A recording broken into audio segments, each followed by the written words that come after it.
Salut tout le monde. Juste quelques minutes durant ce jeûne de prière dans la parole de Dieu. Dans le livre de Psaume, chapitre 55, les versets 17 et 18, la Bible dit à moi, « Et moi, j'écris à Dieu et l'Éternel me sauvera. Le soir, le matin et à midi, je soupire et je gémis et il entendra ma voix. » Remarque bien que dans le livre de Psaume, il montre toi, que grand matin, midi et soir, la personne tient une vie de prière, une vie de consécration. Quand nous faisons un jeûne Daniel, frères et sœurs, nous devons faire ce que Daniel t'y fait. Nous connaissons manger des légumes, boire des lait. Mais dans le livre de Daniel, chapitre 6, le verset 10, la Bible dit comme ça, Daniel t'y priait 3 fois par jour. Daniel, chapitre 6, verset 10, il priait 3 fois par jour. Peu importe les circonstances qu'il y peut passer, peu importe les persécutions, il tient une persévérance dans la prière 3 fois par jour.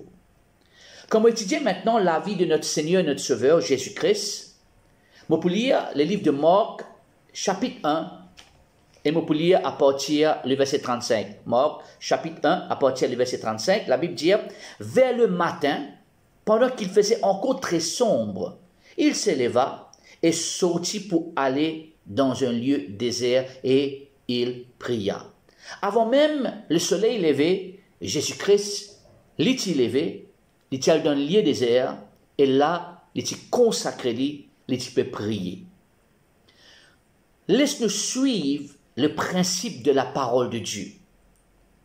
Un homme tel comme David, un homme tel comme Moïse, tel comme Daniel et Jésus-Christ tiennent la vie de prière de tous les jours. Grand matin avant le soleil levé, avant même qu'ils aient cause au dimanche, ils peuvent cause avec bon Dieu.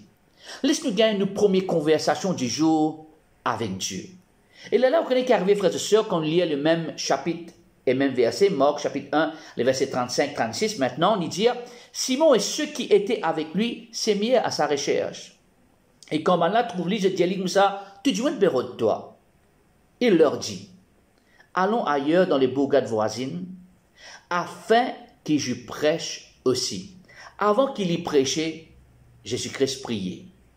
Moi, j'ai envie de causer avec tous ceux qui dans le ministère. La vie, la prière, la vie de consécration est très important. Il y en a beaucoup parmi nous, nous comptons prêcher, nous comptons enseigner. Il n'y a rien de mal avec ça. Mais ce qui est plus important, c'est cherche, premier d'abord, la présence de Dieu. Lorsque Jésus prêchait, il trouve résultat. Quand tu es un homme de prière ou une femme de prière, quand tu mets bon Dieu avant, là, quand tu causes, quand tu finis de causer avec bon Dieu et te permet Dieu cause à travers de toi, là, tu trouves résultat. Et quels sont les résultats, frères et sœurs? Quand tu prêchais, il y a une manifestation de la puissance de Dieu. C'est dans la délivrance, la Bible dit à moi, dans les versets 38, les chasses ban démons, verset 38-39, et dans le verset 40, il t'apporte la guérison. La manifestation de la puissance de Dieu y accompagne un homme ou une femme de prière. Jésus-Christ a la vie de prière constamment. Là, ici, nous nous trouvons tout le matin, mais quand nous lisons les livres de Matthieu, chapitre 14, les versets 23, la Bible dit comme ça, quand il lui renvoyait, il monta sur la montagne, pour prier à l'écart. Et comme le soir étant venu, il était là seul. Donc, remarquez que Jésus-Christ est dans la vie de prière grand matin, avant le soleil levé, et quand le soleil a couché, il peut prier. La première personne avec qui il causait avant le soleil levé, c'est Papa Céleste, et dernière personne avec qui il causait avant il a dormi, c'est Papa Céleste. Bien sûr, accompagné, qu'on continue ce contexte-là, ça verset là, il peut faire un grand miracle. Miracle suivre une personne qui est dans la vie de prière. La vie de prière, il est constant, il est stable. Finalement, on va terminer avec un dernier, frères et sœurs, dans le livre de Luc, chapitre 5, le verset 16. Luc, chapitre 5, verset 16. On peut lire, premier d'abord, verset 15. Sa renommée s'est répandue de plus en plus et les gens venaient en foule pour l'entendre et pour être guéris de leur maladie. Remarque bien, Jésus-Christ, sa renommée, ça veut dire l'influence, l'impact de la vie, de ce ministère peut grandir. Mais lui qu'il y fait, frères et sœurs, verset 16, et lui, il s'est retiré dans le désert et prié.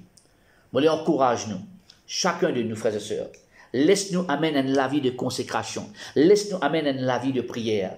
La vie de prière pour apporter une manifestation de la présence et de la puissance de Dieu dans nous la vie, dans nous la case, dans nos foyers, dans nos familles, dans nos ministères. Moi, j'espère que apprendre quelque chose dans ces quelques minutes-là. Reste fort, reste fidèle à Dieu. Bon Dieu bénisse.